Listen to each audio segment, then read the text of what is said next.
En bref, l'information circule depuis hier soir, l'enlèvement d'un homme par plusieurs individus dans le secteur de Kaani. Un enlèvement confirmé par le procureur de la République, Camille Miancioni. Une enquête serait même ouverte pour enlèvement et séquestration. Elle est confiée à la brigade territoriale de Sada. L'information à retenir ce samedi, c'est la victoire des Françaises au Mondial féminin de football, 4-0 contre la Corée du Sud. C'était en match d'ouverture du Mondial. Les Bleus ont réussi leur entrée dans le tournoi hier vendredi au Parc des Princes. La Corée du Sud n'a rien pu faire face à la double buteuse Wendy Renard et ses coéquipières. 3 ultramarines ont disputé cette rencontre. La Martiniquaise Wendy Renard et la Guadeloupéenne Delphine Cascarino étaient titulaires. La Réunionnaise Valérie Gauvin a débuté le match sur le banc. Les Bleus ont survolé la rencontre dans une ambiance bon enfant. Résumé, Massiré Correa d'Outre-mer Première. L'équipe de France lance parfaitement sa Coupe du Monde grâce notamment à un doublé de la Martiniquaise Wendy Renard. C'est la joueuse du match. Au Parc des Princes, la reine Wendy a survolé les débats de son 1,87 m.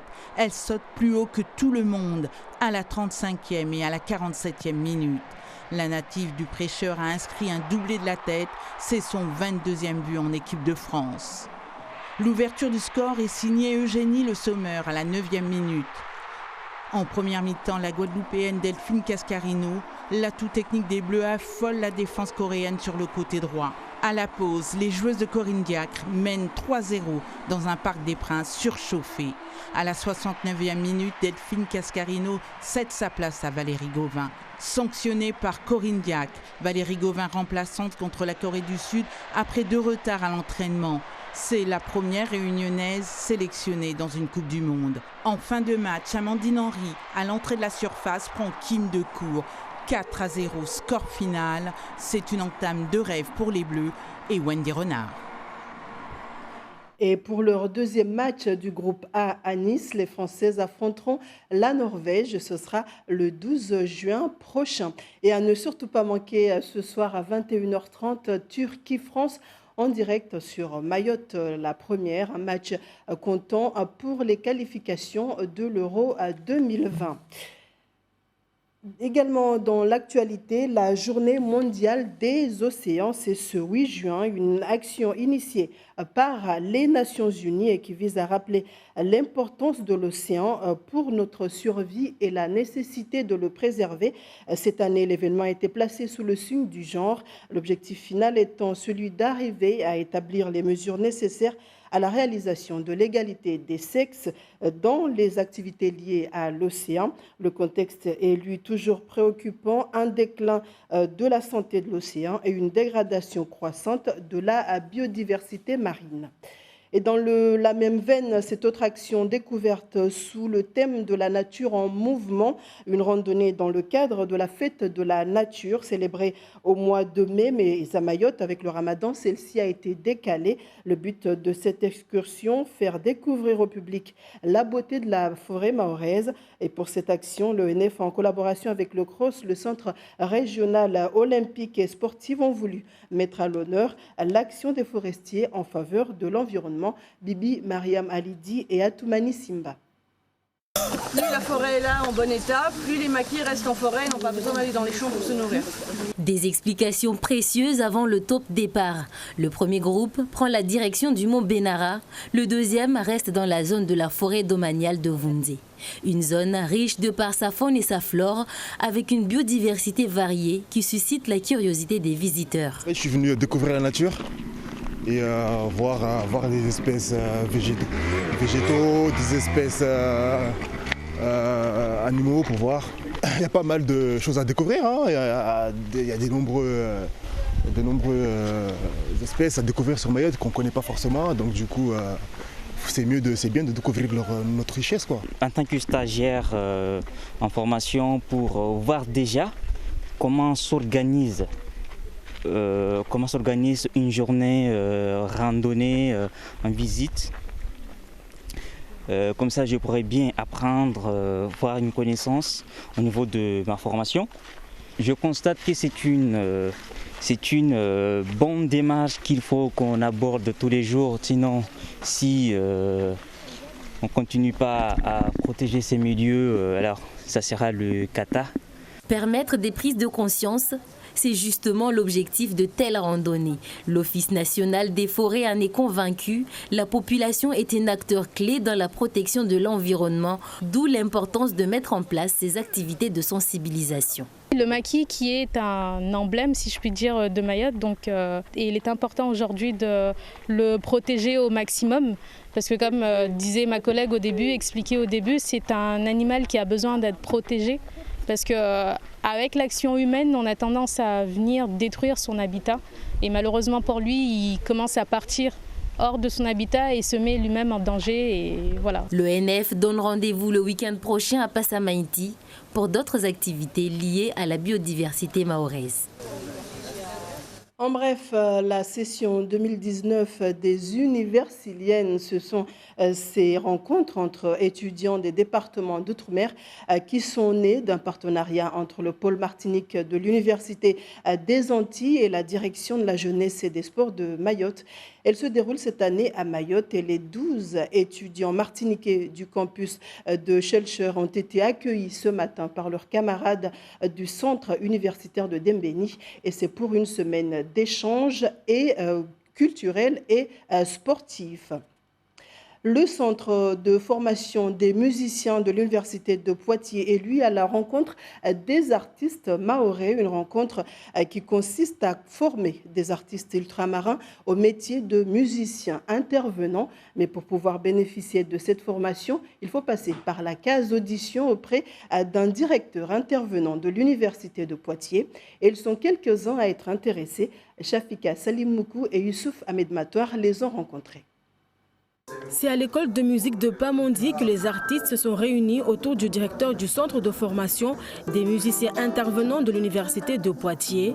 Dino, Alpha, Bouous, Abou Chihabi et les autres, tous souhaitent être sélectionnés afin d'aller suivre en métropole une formation qui leur permettra de gagner en expérience et en savoir. La formation, c'est diversifier sa pratique. Donc c'est découvrir d'autres cultures, d'autres formes de jeux, d'autres pratiques instrumentales même éventuellement. Ça, c'est pour le côté artistique, c'est donc l'enrichir, la développer, la diversifier. Mais c'est aussi donc l'aspect intervention, c'est donc concevoir des projets, c'est travailler en partenariat, c'est comment on découvre un territoire, comment on intègre les cultures différentes, comment est-ce qu'on travaille avec les enfants, comment est-ce qu'on travaille avec des adultes. Une formation professionnelle lourde puisqu'il faut faire 1500 heures de formation sur 2 ans et ce n'est pas la première fois que des artistes mahorais prendront part à ce genre d'enseignement. Il y a déjà 10 ans, Abou Chihabi et Alphadine ont eu à le vivre. Ça nous a apporté la pédagogie, comment apporter aux enfants, comment ça nous a apporté beaucoup de choses, comme on peut dire ça va faire des projets. Et il y a eu beaucoup d'échanges aussi musicaux au niveau des élèves qui étaient avec nous, que ce soit classique, jazz ou la musique traditionnelle des divers pays, quoi. J'étais tentée, vu avec mon expérience, et je me suis dit peut-être que j'apprendrai ou soit peut-être que je vais m'ennuyer, enfin bref. Mais c'était très enrichissant. Et c'est pour pouvoir vivre une expérience enrichissante, lui aussi, que Bouous tente sa chance. Qui dit formation dit éducation, qui dit éducation dit élévation. Élévation, c'est-à-dire je gagne en compétences, donc j'avance dans mon projet musical, donc c'est bien d'apprendre de toute façon. En attendant le verdict mercredi pour savoir qui fera partie de l'aventure à Poitiers, les artistes mahorais nous ont offert un petit aperçu de leur savoir-faire. Je vous invite à présent à rejoindre le village de Bouéni qui continue de vibrer, un prolongement de la fête de l'Aïd. Et ce soir, la commune s'apprête à élire sa plus belle femme de l'Aïd, entre autres activités culturelles programmées durant cette soirée festive. Avec nous, depuis le plateau sportif de Bouéni, Daorina Romli de l'association Madrasati Madania de Bouéni. Bonsoir, madame. Vous m'entendez? Bonsoir. Alors, Bouéni fête l'Aïd cette année, oui. Très bien. cette année, 5e édition, donc organisée par votre association Madrasati Madania. La ferveur est-elle toujours aussi forte 3 jours après l'Aïd à Bouéni? Ah oui, ici tout est prétexte pour faire des fêtes. Évidemment, le jour de l'Aïd, donc c'était une journée, ce n'était pas suffisant pour fêter comme il se doit, donc une prolongation. Donc ce soir, Madania, c'est une association qui existe depuis 1987 et qui fait des actions, mais Madania n'est pas uniquement le débat, c'est également les colliers de fleurs, c'est également le culinaire. Tout est prétexte pour faire des choses ici. Madania, c'est comme les associations en général de Bouéni. Et ce soir, le débat qui est derrière nous parle spécialement d'une prévention du diabète. Donc c'est aussi, Madania, c'est aussi un message, c'est l'éducation des enfants, c'est l'encadrement de ces enfants, des enfants de Bouéni. Mais également les enfants de la commune de Bouéni.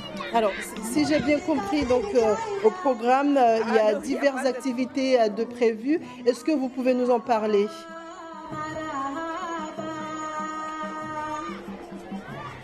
Alors, il y a l'élection de Miss, évidemment, avec différents accoutrements, donc traditionnels, de soirée, différents accoutrements.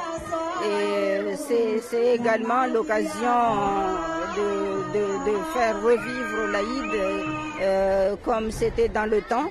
Et c'est toute la jeunesse mais également les personnes âgées, donc je dirais de 7 à 77 ans, tout le monde est là et tout le monde sera ravi après la soirée parce que on va voir les petits, on va voir les chants, les danses traditionnelles, tout y est. D'accord. Alors, écoutez, merci beaucoup. Vous venez de l'entendre, pour ceux et celles qui cherchent encore une idée de sortie, c'est jusqu'à 23h à Bouéni. Merci beaucoup, Madame Daorina Romlu, d'avoir partagé ce moment avec nous. Merci, voilà qui met un terme donc à cette édition. Merci de votre attention. On se retrouve dans un instant pour votre journal en Chimaoré.